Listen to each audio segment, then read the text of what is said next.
Welcome, rational thinkers and champions of evidence-based reasoning, to the Free of Faith podcast.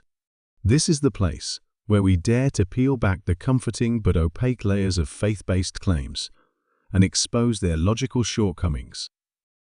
Today's question is a challenging one. What could possibly prevent tears in heaven if those in heaven remain aware that people they once loved are screaming in torment? Let's confront this head-on. The Christian scriptures promise that in heaven there will be no more sorrow, no more tears. The book of Revelation paints that picture of eternal bliss. Yet, the same theology insists that countless souls will suffer eternal torment in hell. Immediately, a contradiction is exposed. If love is real and empathy is intact, how could anyone in heaven be authentically happy knowing their own sister, brother, or child is enduring endless agony? Imagine a man appears in your village, claiming to be your king. He demands loyalty under threat of punishment. You comply, but your sister refuses. She insists that a real king would not need threats to command respect. You submit out of fear, but your sister values integrity over safety. The king rewards you with the promise of eternal happiness in his palace, assuring you that you'll never be sad again. But when you ask about your sister, he tells you she will be tortured endlessly in his dungeon. He insists that you won't care once you're with him in his palace. Would you accept this? Would you really be happy? Could you ever be happy? Of course not. Heaven's joy cannot coexist with the knowledge of hell's torment unless something fundamental is erased or warped. So, how do Christians attempt to reconcile this? Let's examine the possible scenarios. One explanation is that love or empathy no longer applies in heaven. In this view, you simply wouldn't care about those in hell. But here's the problem. Love is supposed to be the pinnacle of Christian virtue. If heaven strips away love, then what remains? A heaven without empathy would be a sterile state devoid of the very trait that supposedly defines Christian perfection. Another possibility is memory erasure. Perhaps, in heaven, your memories of those who are damned simply disappear. At first glance, this solves the problem. If you don't remember your sister, you won't be sad about her fate. But now we have two devastating issues: authenticity and identity. Is joy still real if it depends on forgetting? And if your memories and relationships are stripped away, are you still you? Without your memories, heaven becomes not a reward, but a home for a cognitively diminished imposter. A third explanation is found in the pleasure God feels in the torment of the unrighteous. Those in heaven will adopt the mind of God. Hell will seem necessary, even glorious. The screams of the damned magnify God's righteousness, creating a satisfaction that overrides the empathy you felt as a human.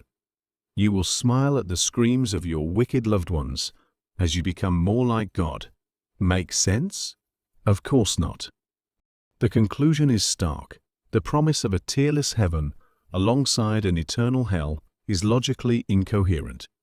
If happiness depends on ignorance or twisted pleasure in punishment, then heaven is an artificial construct, not a genuine state of joy. It is perhaps for this reason that Christians today are more frequently reinterpreting or downplaying hell, signaling discomfort with this quite orthodox doctrine. However, if the Bible were authored by a God of clarity, this central doctrine would not be shrouded in ambiguity and contradiction. Theologians, of course, have tried to respond. Some say God's justice is beyond human understanding. But if justice becomes incomprehensible, it ceases to mean anything. Others claim suffering glorifies God. But glorification built on agony turns heaven into a celebration of cruelty. Some argue that love for God eclipses earthly attachments. Yet emotional fulfillment is rooted in meaningful relationships. To discard them is to discard what it means to be human. Others propose that memory erasure is merciful, but erasing memories of loving relationships erases identity. And finally, the free will defense. Sinners consciously chose their fate. However, Christians themselves admit that the child who tells a lie has no understanding of the eternally agonizing consequences of telling lies. Invoking free will is an incoherent defense. The contradictions become even sharper when we consider the doctrine of being made in God's image. If humans reflect God's nature, then our instinctive revulsion at endless suffering should disappear as we become more godlike. Christian theology paints a God who takes satisfaction in the eternal screams of the damned.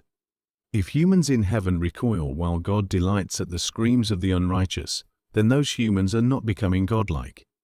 And if they delight in the screams of their loved ones, they are no longer human. The logic is straightforward. Either there will be no compassionate humans in heaven, or there will be tears in heaven. Humans, flawed though we are, seek to reduce suffering. Parents don't rejoice at their children's agony. Friends don't celebrate each other's downfall. Yet, according to this theology, God does.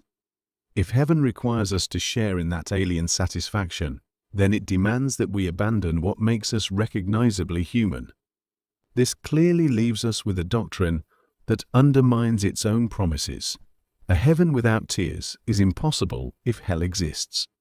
One solution is a partial lobotomy that removes the memories of your loved ones. Another is becoming so godlike that you, as God, smile in pleasure at the screams of those in hell. Christians justifiably squirm in discomfort at these suggestions. But there is no evading the inevitable conclusion. Those in heaven who remain cognitively and emotionally human can never adopt the mind of God, who smiles in satisfaction at the screams of the damned, his warped notion of justice realized. If this conversation has sparked some questions or even some discomfort, that's a good thing. Questioning is the first step toward clarity. Don't settle for easy answers or platitudes. Dive deeper, explore further, and demand evidence. Head over to Free of Faith to read the full article and join the discussion. Let's keep this conversation going, because the pursuit of truth doesn't stop at questioning. It's about finding answers that actually make sense. Thank you for tuning in to the Free of Faith podcast, where we expose the logical failings of faith and celebrate the clarity that comes with reason.